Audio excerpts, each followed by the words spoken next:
2023년, 작년이죠. 작년 말에 퓨 리서치 센터라는 곳에서 한국 사람들 뭐 1,000몇백 명에게 그 설문조사를 했습니다.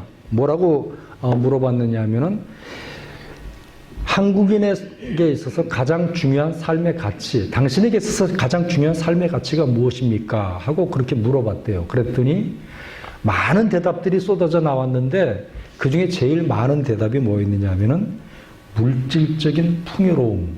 그렇게 대답이 나왔답니다. Material well-being. 그러니까 이 이거 오해하시지 마세요. 물질적인 그 풍요로움이라고 했더니 한국인들은 그냥 돈만 밝히는 그런 사람들이야. 또 한국 사람들은 역시 그래. 탐욕적이야. 이렇게 생각하지 마세요. 그 물질적인 풍요로움, 그 안녕이라는 범주에는 다양한 것들이 들어 있었어요. 편안함, 또 안전, 그리고 또 주거 환경, 고용 안정, 그리고 또 꾸준한 그 소득, 또 삶의 질, 이런 것들을 다 포함해가지고 물질적인 안녕이라는 범주 속에다가 집어넣었던 겁니다. 그랬더니 한국 사람들의 답 중에 제일 많이 나온 게 이제 그런 거였다고 그래요. 여러분들한테 한번 물어볼까요? 여러분들의 삶에서는 가장 중요한 것이 뭡니까? 에이, 뻔한 대답을 하고 계세요. 사실 그렇지 않으면서. 그래요? 오케이. 예, 대답이 각자 다 다를 거예요. 정말, 교회 안에서 이렇게 질문을 하니까, 주님이 가장 중요해요. 제가 어릴 때에 너에게 가장 중요한 인물, 위인이 누구냐 하고 학교에서 그런 거 물어봤잖아요? 뭐라고 썼을 것 같아요? 예수님. 최고의 위인은 예수님. 저도 그렇게 써냈었어요. 자, 그런데 지금 right now, 지금 여러분들에게 가장 중요한 게 뭡니까? 하고 물으면 아마 각자 대답이 다 다를 거예요. 어떤 분들은 건강이 제일 중요해요. 하고 대답하시는 분들이 있을 거예요. 사실 그렇지 않습니까? 대부분 제가 많이 들었어요. 건강이 최고예요. 하고. 건강. 행복한 가정이 중요하죠. 또 경제적으로 안정적인 것도 중요하다고 대답하시는 분들도 있을 테고, 내 능력을 어떻게 하면 잘 펼칠까? 아니면 내가 어떻게 하면 성공할까? 그런 것들이 중요하다고 여겨지는 분들이 있을 겁니다.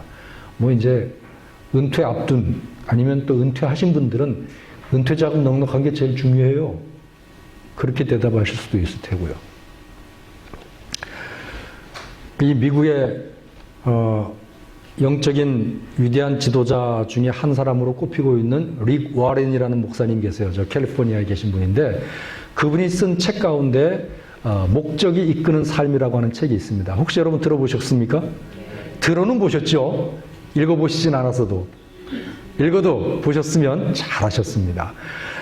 목적이 이끄는 삶, The Purpose Driving Life. 그 안에 보면은 굉장히 많은 그 내용들을 담고 있는데, 그 중에 나와 있는 글 짤막하게 제가 소개를 해드리고 싶은 게 있어요. 뭐냐면 그분이 이렇게 썼습니다.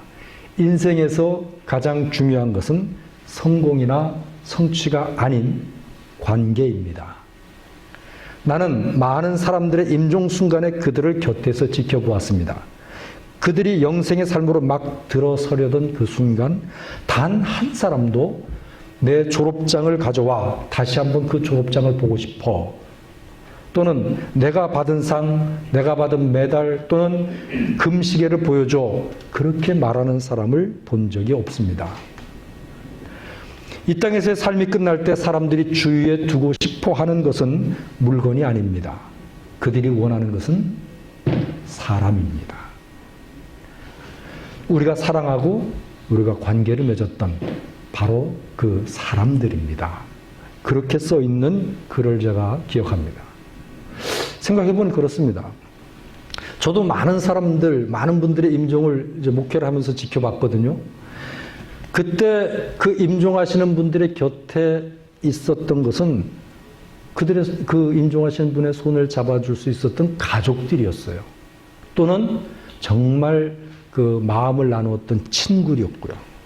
아니면 함께 오래 같은 교회에서 신앙생활을 나누었던 교인들이었습니다. 그들이 어떤 관계를 맺고 또 어떻게 살아왔는가, 그가 무슨 일을 했고 그가 무슨 업적을 남겼고 그가 어떤 사회적인 명성을 얻었던가, 그거 별로 중요하지 않더라고요. 어떤 사람과 함께 지냈고 어떤 관계를 맺어서 그 마지막 순간 그 자리에 함께 와서 손을 붙잡아 줄 수 있었나, 그런 사람들을 제가 많이 봤습니다. 물론 우리가 살아가면서 외모도 중요하죠. 특히 젊은이들에게는 아주 그 중요한 요소 중에 하나입니다. 삶을 자신 있게 만들어준대요. 저희 어릴 때는 그런 생각을 못했어요. 외모가 뛰어나면 뭐라 그러나요? 셀프 이스팀, 자존감이 올라간답니다. 그래서 아마 그렇게 갔구나 봐요. 건강 중요하죠. 돈 중요합니다. 가족도 다 중요합니다. 하지만 이런 모든 것들이 사실은 나하고 직접적인 연관이 있을 때 중요하지, 나하고 상관없는 것이 되면 별로 중요하지 않아요. 아무리 이뻐도 내 자식 아니고 내 마누라 아니면, 죄송합니다. 좋은 말 써야지. 내 부인 아니면 별로 아무것도 아닌 거예요. 남의 부인 아무리 이쁘면 뭐해요? 남의 애가 아무리 인형 같으면 뭐해요? 내 새끼가 아닌데. 제 손녀딸이 지금 한국에 있거든요. 맨날 사진으로 보면 되게 좀 못생긴 것 같아요. 우리 아들이 아기 때는 이러지 않았던 것 같은데, 사실 제 3자 입장에서 제가 보면, 자식 좀 이쁘게 조금 더 생기지, 그런 마음이 있어요.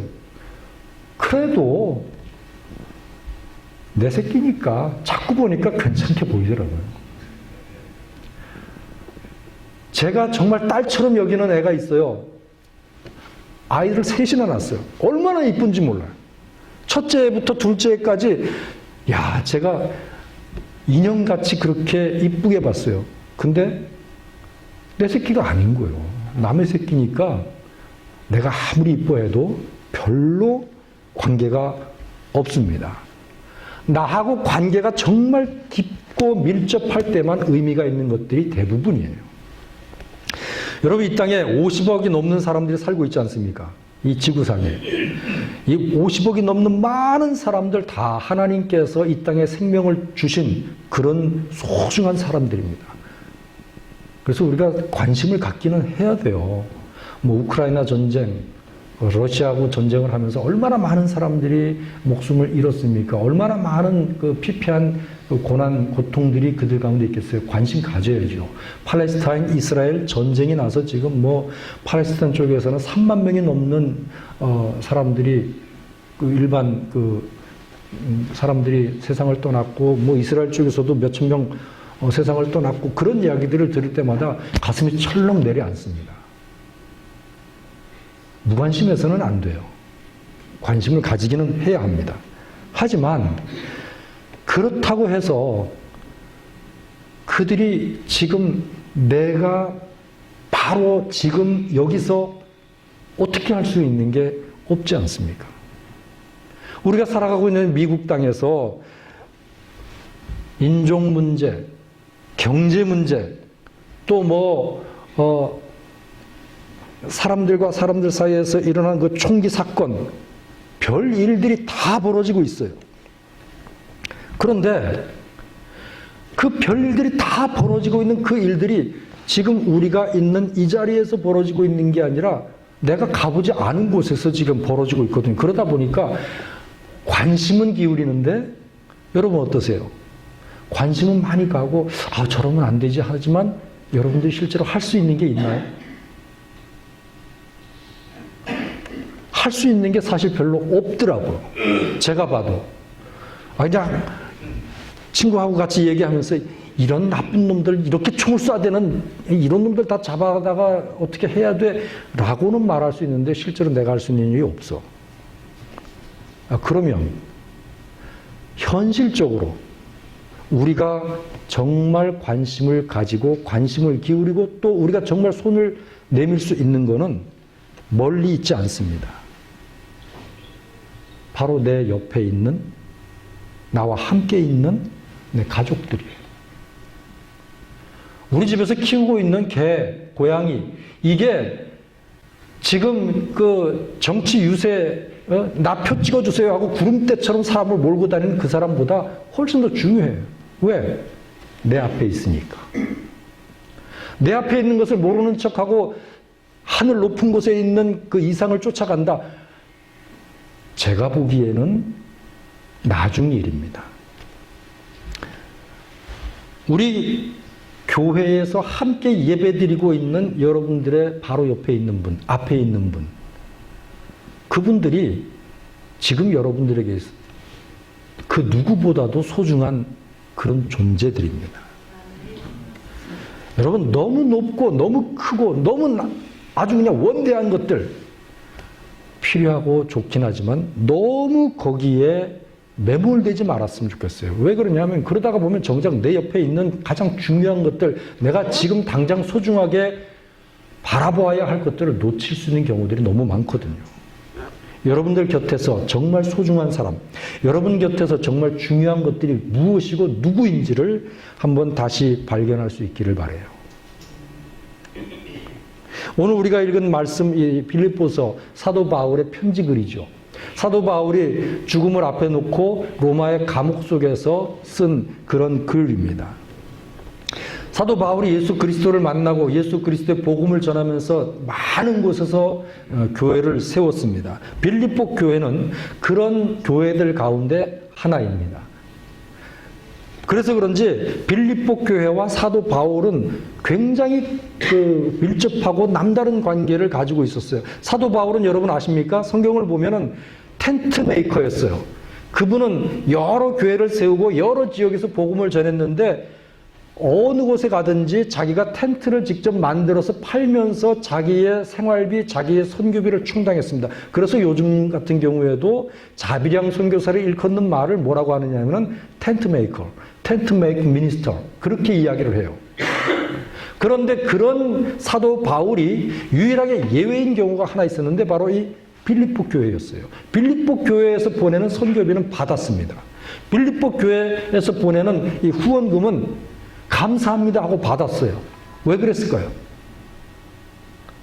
많이 보냈을까요? 아니, 그래서 그런 게 아니었어요. 빌립보 교인들과 남다른 관계를 가지고 있었기 때문이에요. 빌립보 교인들과는 무슨 이야기를 해도 그냥 괜찮은 신뢰가 형성되어 있었기 때문이에요. 그래서 다른 곳에서는 행여라도 선교사가 돈이나 받고 말이야 하는 이런 오해를 받을까 싶어서 아무 데서도 안 받았고 텐트 메이킹 해가지고 자기 생활, 자기 선교비 충당했지만 빌립보 교회에서 보내는 것은 기쁘게, 감사하게, 즐겁게 받았어요. 왜? 믿으니까. 신뢰관계가 있으니까. 그런 교회에게 마지막 죽음을 앞두고 보낸 글, 그게 빌립보서입니다. 그러니까 그 서신 속에 얼마나 애틋한 마음이 있겠어요? 얼마나 깊은 생각을 가지고 썼겠습니까? 내가 그렇게 사랑했던 사람들이 저 교인들인데 이제 내가 죽음이 얼마 남지 않았다. 내가 이 땅을 떠나면 이들에게 과연 무슨 말을 해줘야 될까? 내가 이 땅을 떠나고 남아있는 이 빌립보 교인들에게 전해줄 말들은 뭘까? 깊이 생각하고 기도하면서 아마 써보낸 글이 이 빌립보서였을 거예요. 그 가운데 오늘 우리가 읽은 말씀이 바로 이렇습니다. 주 안에서 항상 기뻐하라. 주 안에서 항상 기뻐하라. 많이 들었던 말씀이죠. 주 안에서 항상 기뻐하라. 이 말씀을 어떻게 해석하느냐 하는 것은 목사님들마다 아주 다르게 해석들을 할 수가 있습니다. 저는 이 말씀을 읽으면서 이렇게 여러분들과 나누고 싶어요. 주 안에서 항상 기뻐하라. 이 말씀은 삶에 후회를 남기지 말라고 하는 말이다. 삶에 후회를 남기지 말아라. 때로는 우리는 놓친 물고기 참 아쉬워합니다.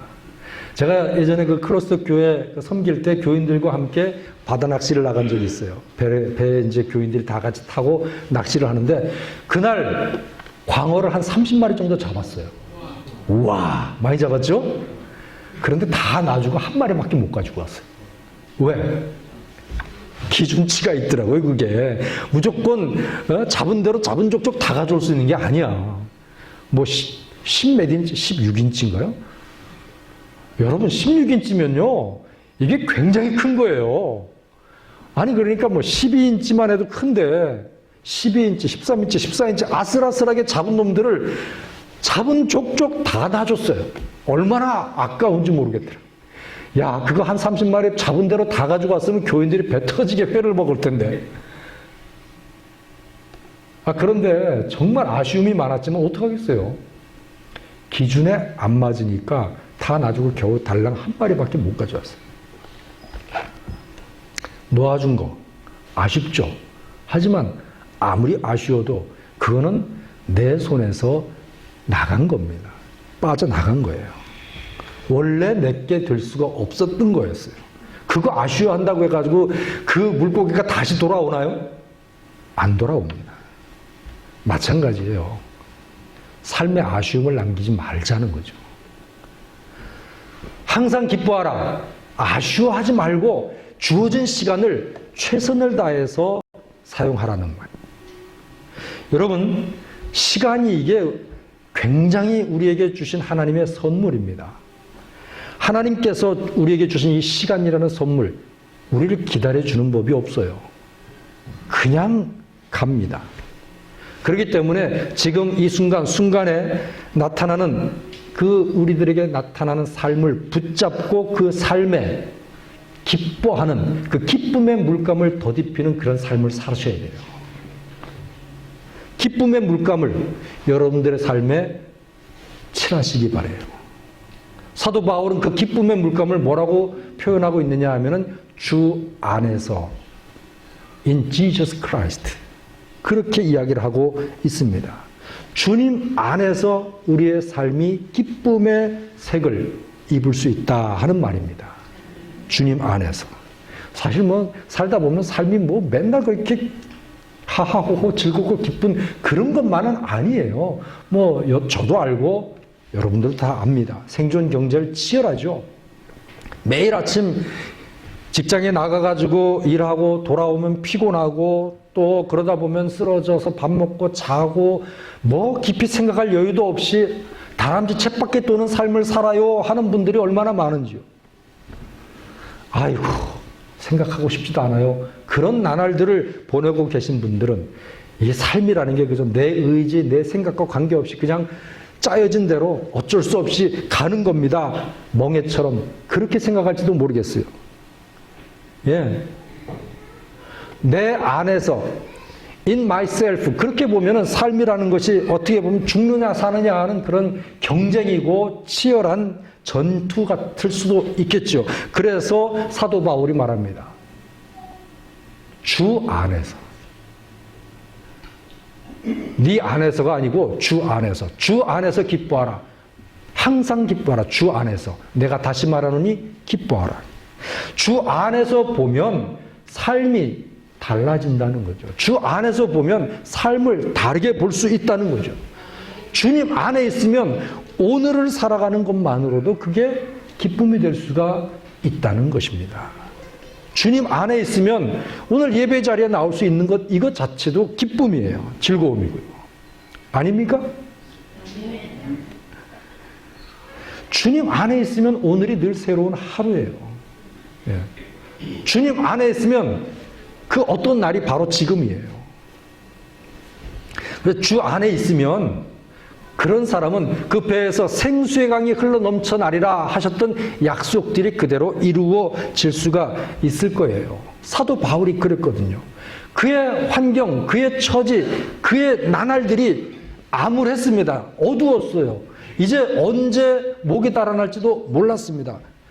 그런데 그 감옥 속에 있는 어두운 캔버스 위에 매일매일 만나는 그 우울한 얼굴들, 그 얼굴들을 대할 때에 예수 그리스도, in Christ, 주 안에서라고 하는 그 물감을 갖다가 칠해놓고 보니까 다르게 보이더라는 거죠. 기쁘게 보이더라는 거죠. 소중하게 보이더라는 거죠. 그래서 빌립보 교인들에게 말했습니다. 주 안에서 항상 기뻐하라. 우리들에게도 말씀하십니다. 주님 안에서 기뻐하십시오. 주님 안에서. 그리고 그는 이렇게 또 이야기합니다. 너희 관용을 모든 사람에게 알게 하라. 너희 관용을. 뭐 이제 저도 60이 지났고 여기 60에 가까우신 분도 계시고 70, 80에 이제 지나가고 계시는 분도 계실 것 같은데요. 삶이 그리 길지 않다 하는 것들을 이제 조금 이해하게 되는 것 같습니다. 삶이 그리 길지 않아요. 물론 뭐 지금은 그 과거보다는 평균 연령이 많이 올라갔죠. 그래서 100세 시대 이렇게 말을 하고 뭐 70은 아직도 청춘이야 그렇게 말하는 분들도 계시긴 해요. 저희 그 처남이, 둘째 처남이 엊그저께 칠순잔치를 했다고 한국에서 사진을 보내왔어요. 그래서 전화를 이제 서로 하면서 축하합니다 하고 제가 얘기하고 근데 무슨 칠순잔치를 해요? 그랬더니 아이고 그러게 말이야 요즘 누가 한다고 근데 뭐 어떡하겠어 다들 아쉬워하니까 뭐 아쉽기는 한가 보죠. 네, 사람의 연수가 70이요 혹 강건하면 80이라도 그 연수의 자랑은 수고와 슬픔뿐이요 신속히 가니 우리가 날아가나이다. 시편 90편 10절에서 모세가 남긴 말씀이지 않습니까? 금방 지나가는 인생이에요. 금방. 아침에 돋는 풀같이 싱싱한 것 같아도 어느새 돌아보면 머리 빠지고 하얘지고 아이고 허리야 아이고 다리야 이렇게 되는 것이 인생입니다. 하고 싶은 일들이 너무너무 많아. 그런데 아이고 이제는 이걸 어떻게 하는 그런 시기가 금방 옵니다. 그러면서 그러죠. 아이고 그때 그거 했었어야 되는데 아이고 그때 그거 아이고 내가 이게 지금 뭐야 이게 응? 아이고 나는 왜 이렇게밖에 안 됐을까. 후회를 하고 탄식을 하는데요. 여러분 그래서 하는 말이에요. 후회하는 것은 사실은 우리의 삶에 있어서 아무 의미가 없는 것들입니다. 후회라는 것이. 근데 참 우리는 아무 의미 없는 그것에 자꾸 마음을 둔단 말이죠. 여러분 후회를 하기 시작하면요. 또 다른 후회가 남아요. 또 다른 후회가 나와요. 결국에는 후회하는 사람들은 나중에 보면 자기가 살아왔던 자신의 삶을 용서를 못해. 아니 받아들이지를 않아요. 당신이 살아온 삶인데도 불구하고 그거를 나의 삶으로 그렇게 온전히 억셉트를 못하면 그러면 나는 어디 있고 내가 살아온 인생은 뭡니까? 그러면 그 인생을 살도록 허락하셨던 하나님은 또 뭘 하셨겠습니까?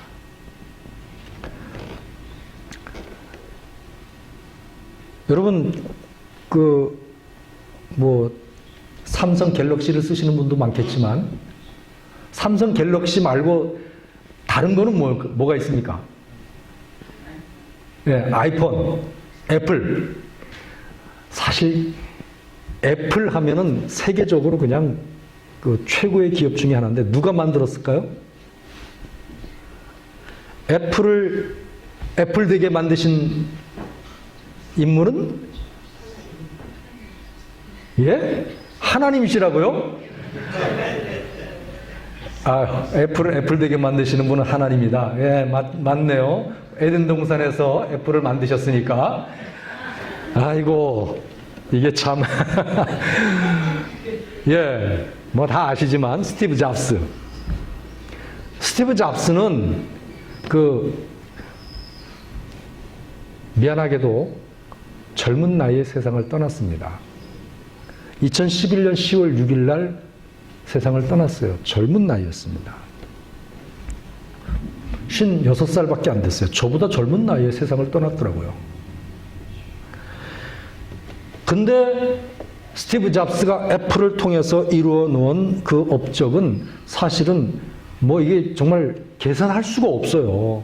세상을 완전히 바꾼 사람이에요. 앞으로도 그가 만든 토대 위에서 세상이 얼마나 바뀔지 우리는 사실 가늠조차 하기가 좀 어려워요. 그런데 그가 평소에 자기의 사생활이 노출되는 것을 아주 극도로 싫어했다 그래요. 극도로.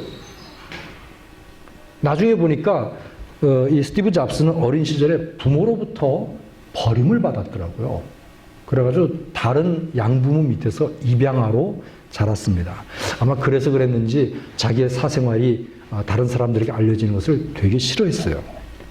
그러던 스티브 잡스가 죽기 얼마 전에 생애 마지막 몇 주간을 거의 대부분 그 자기 아내하고 아이들하고 시간을 보냈다 그래요. 그 전에는 그냥 애플 회사에 매달려가지고 애플에 미친 사람이었대요. 그런데 시간이 얼마 남지 않았다는 것을 알고 난 뒤에 한 서너 주 동안은 다 끊고 아내와 아이들과만 시간을 보냈대요. 자기가 가족들의 곁을 떠나야 된다는 것에 굉장히 힘들어했고, 그리고 평상시에 시간을 많이 못 내준 것에 대해서 사과를 했다고요. 그 잡스의 누나가 나중에 그렇게 얘기를 했더라고요.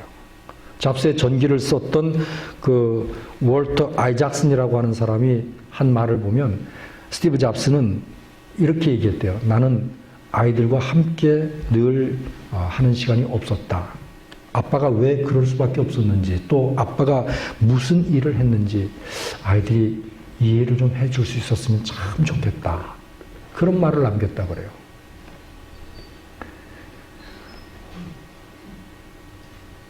시간이 얼마 안 남게 되니까 비로소 남은 시간이 너무너무 아쉽다. 그런 이야기를 하는 것. 그래서 생각해 봤어요. 우리가 누리는 시간, 우리가 누리는 이 환경, 다 언제나 똑같이 내 옆에 있을 것 같지만 사실은 하나님께서 한시적으로 주신 선물입니다. 한시적으로.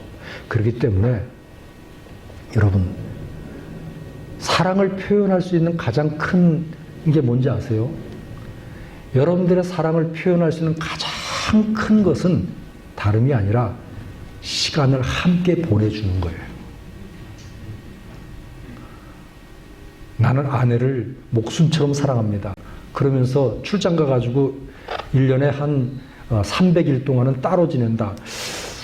그거는 조금 아닌 것 같아요. 나는 우리 아이들을 너무너무 사랑해서 아이들을 해외로 유학 보내고 1년에 그저 한 이틀밖에 못 봐요. 글쎄요. 아이들이 나중에 우리 아빠, 우리 엄마가 나를 너무너무 사랑해요 하고 이야기할지 잘 모르겠어요. 하나님과 관계를 깊게 하고 싶으세요? 그렇다면 하나님과 함께하는 시간을 만드세요. 여러분들 가족을 정말 사랑하세요? 그러면 가족과 함께 보낼 시간을 만드셔야 돼요. 아루바나 캔쿤 같은데 안 가도 괜찮아요. 매일 저녁에 1시간 동안 그저 옆에 가만히 앉아만 있어줘도 돼요. 그렇게라도. 여러분, 이웃에게 관용을 베풀고 싶으시다면은 그들에게 봉사하고 재능을 나누기 위한 시간을 만드셔야 돼요. 힘들어하는 사람의 손을 붙잡아주고, 또 근심에 쌓이거나 낙담한 사람 가만히 앉아서 이야기를 들어주는 그런 시간이 필요해요. 이웃과 함께 차 한 잔을 하든지 아니면 같이 밥이라도 한번 먹어보든지 그렇게 해보십시오. 그렇게 시간을 쓰는 게 다름이 아니라 관용의 사람이 되는 겁니다. 사도 바울의 권면은요, 다른 사람 위해서 그렇게 하라는 게 아니에요. 바로 여러분 자신을 위해서 그렇게 하라는 거죠. 왜? 인생을 살아가는 건 바로 여러분 자신이고, 또 여러분 자신이 후회 없는 인생을 살아야 하는 장본인들이니까요. 세 번째로 사도 바울이 우리에게 권면하고 있는 것이 뭐냐면 너희 구할 것을 감사함으로 하나님께 아뢰라 하고 말씀했어요. 감사함으로. 감사할 줄 아는 사람이 되라는 거죠. 감사하는 사람이 되는 것이 어떻게 보면 인생에서 가장 중요한 요소 중에 하나일 수도 있어요. 근데 이게 감사가 그렇게 만만한 게 아니더라고요. 감사는 어떤 사람이 할 수 있느냐 하면은 자기 자신을 잘 아는 사람이 감사할 수 있어요. 내가 어떤 일을 해냈든지 아니면 뭐 어떤 그 명성을 쌓았든지 그게 내가 했기 때문이야. 내가 할 수 있었어. 내 능력이었어. 그렇게만 생각하면은 절대로 감사할 일이 없어요. 다 내가 했는데. 그러나 그런 것들이 다른 사람의 도움과 다른 사람의 희생이 있었기 때문에 이룰 수 있었던 거야. 그걸 캐치할 수 있는 사람이 감사할 수 있어요. 여러분, 세상은 나 혼자 사는 게 아닙니다. 그죠? 나 혼자 살아갈 수 있는 세상은 절대로 아니에요. 다 다른 사람과 엮이고 얽히고 설켜 있습니다. 여러분들이 오늘 이 자리에서 만나는 여러분들의 교인들, 여러분들이 좋은 관계를 맺어야 될 바로 그분들입니다. 사랑해야 될 사람들이란 말이에요. 정말 좋은 관계를 함께 맺어가시길 바랍니다. 여러분 곁에 있는 분들이 여러분 곁에 있다는 것 때문에 감사하십시오. 이분들이 하나님께서 여러분들에게 베풀어 주신 축복이기도 합니다. 인생에서 가장 중요한 것이 무엇인지를 모르는 사람들은요, 늘 자기가 이루어 놓은 것들을 드러내려고 자꾸 애를 써요. 하지만 그렇게 이루어 놓은 것들 가운데에서 사실 무덤 속까지 같이 가지고 가는 것들은 거의 별로 없습니다. 별로 없어요. 뭐 드라마 좋아하시는지 모르겠습니다. 2019년에 한국에서 방영된 드라마 가운데 마더라는 게 있더라고요. 마더, 어머니. 그 일본 작가의 소설을 아마 각색한 것 같은데요. 4명의 엄마 얘기예요. 뭐 그 내용은 제가 다 설명드릴 것도 아니지만 하여튼 뭐 그 중에 절대로 엄마가 되고 싶지 않았던 여인이 엄마가 되어가는 그런 과정, 뭐 그런 이야기인데, 주인공은 여러분들도 잘 아는 여자 배우입니다. 이보영. 모르시면 할 수 없고 뭐 한국 드라마에 별로 관심이 없으면 모르실 수도 있죠. 근데 저는 그 주인공에 관심이 가지를 않고, 그 이보영 씨의 엄마 역할을 했던 배우가 이혜영이라는 분, 전 처음 봤어요. 지금도 그분이 다른 뭘 하는지 잘 모르겠어요. 그런데 우연히 그 드라마에 그분이 생의 마지막 장면을 보내는 그 장면을 제가 보고 정말 가슴에 딱 맺히게 된 대사들이 있었어요. 이제 막 세상을 떠나기 직전에 어머니 역할을 했던 이혜영 배우가 마지막으로 남긴 그 독백, 모놀로그, 이런 독백이었습니다. 안녕, 세상이여, 안녕. 우리 읍내도 잘 있어. 엄마, 아빠, 안녕히 계세요. 째깍거리는 시계도 안녕. 그리고 해바라기도 잘 있어. 맛있는 음식도, 커피도, 새 옷도, 따뜻한 목욕탕도, 잠자고 깨는 것도 너무 아름다워서 그 진가를 내가 잘 몰랐던 이 세상도 이제는 안녕. 저는 이 대사를 들으면서 정말 눈물이 팍 쏟아지더라고요. 하나님을 믿는 그리스도인으로 살아가면서 우리에게 가장 중요한 게 뭔가 잊고 지낼 때가 참 많은데요. 하나님께서 우리에게 원하시는 게 뭘까? 그리 복잡한 게 아니더라고요. 조금은 단순하고 조금은 천천히 그리고 조금은 남들에게 바보스럽다는 소리를 들을지언정 꾸준하고 흔들리지 않는 그런 삶의 태도, 그 태도로 살아가면서 우리에게 주어진 것들에 대해서 감사하는 눈을 가지는 것, 그게 어쩌면 하나님께서 우리에게 원하시는 것 아닐까, 그런 생각이 이 세속적인 드라마를 보면서 제 가슴속에 남더라니까요. 안녕 하는 세상이여 안녕 하는 그 독백 속에서요.